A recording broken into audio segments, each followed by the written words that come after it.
Daniel Boone will always occupy a unique place in our history as the archetype of the hunter and wilderness wanderer. He was a true pioneer and stood at the head of that class of Indian fighters, game hunters, forest fellers, and backwoods farmers who, generation after generation, pushed westward the border of civilization from the Alleghenies to the Pacific. As he himself said, he was an instrument ordained of God to settle the wilderness. Born in Pennsylvania, he drifted south into western North Carolina and settled on what was then the extreme frontier. There he married, built a log cabin, and hunted, chopped trees, and tilled the ground like any other frontiersman. The Allegheny Mountains still marked a boundary beyond which the settlers dared not go, for west of them lay immense reaches of frowning forest, uninhabited save by bands of warlike Indians. Occasionally some venturesome hunter or trapper penetrated this immense wilderness, and returned with strange stories of what he had seen and done.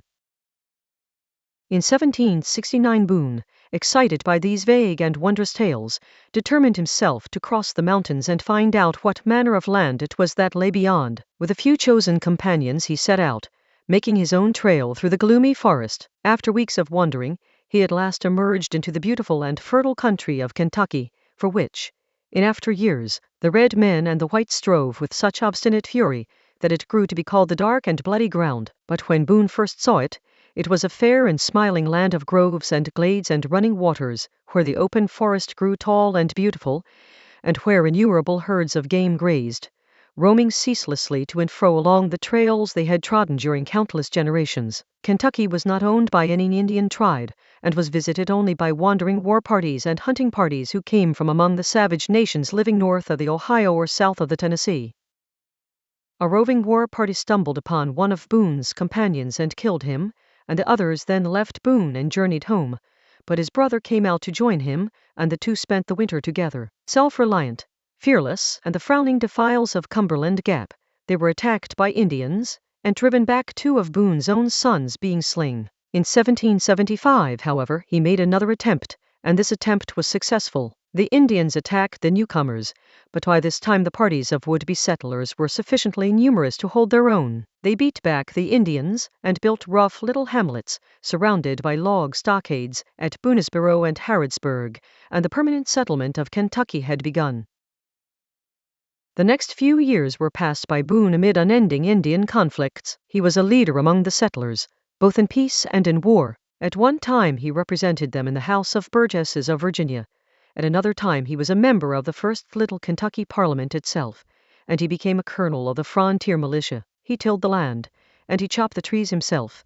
He helped to build the cabins and stockades with his own hands, wielding the long-handled, light-headed frontier axe as skillfully as other frontiersmen. His main business was that of surveyor, for his knowledge of the country, and his ability to travel through it, in spite of the danger from Indians, created much demand for his services among people who wished to lay off tracts of wild land for their own future use. But whatever he did, and wherever he went, he had to be sleeplessly on the lookout for his Indian foes.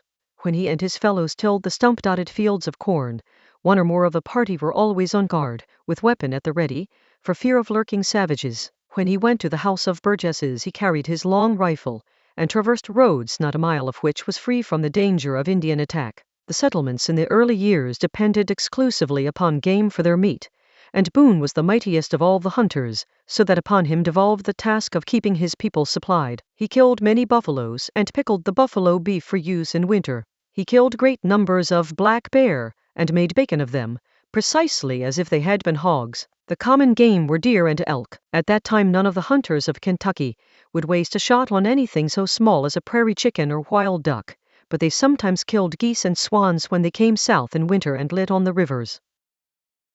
But whenever Boone went into the woods after game, he had perpetually to keep watch lest he himself might be hunted in turn. He never lay in wait at a game lick, save with ears strained to hear the approach of some crawling red foe. He never crept up to a turkey he heard calling, without exercising the utmost care to see that it was not an Indian, for one of the favorite devices of the Indians was to imitate the turkey call, and thus allure within range some inexperienced hunter.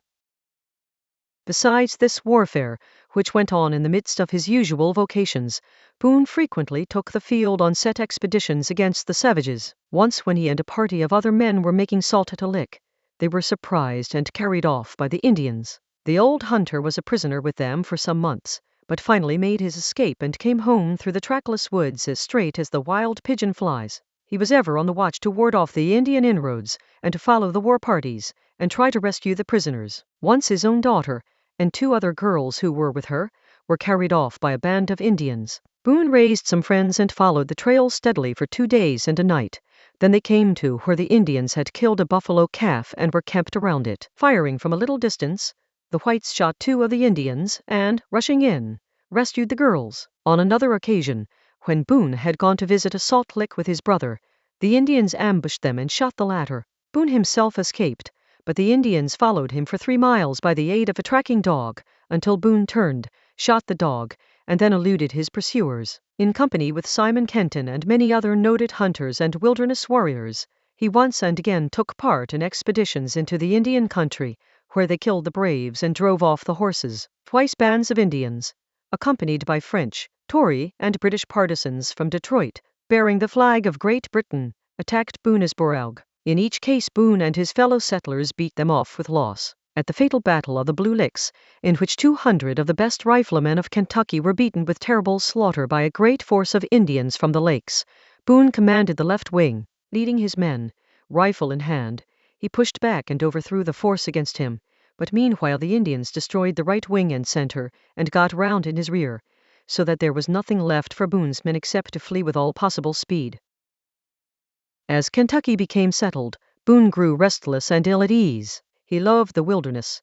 He loved the great forests and the great prairie-like glades, and the life in the little lonely cabin, where from the door he could see the deer come out into the clearing at nightfall. The neighborhood of his own kind made him feel cramped and ill at ease, so he moved ever westward with the frontier, and as Kentucky filled up he crossed the Mississippi and settled on the borders of the prairie country of Missouri, where the Spaniards, who ruled the territory, made him an alcalde or judge. He lived to a great age, and died out on the border, a backwoods hunter to the last.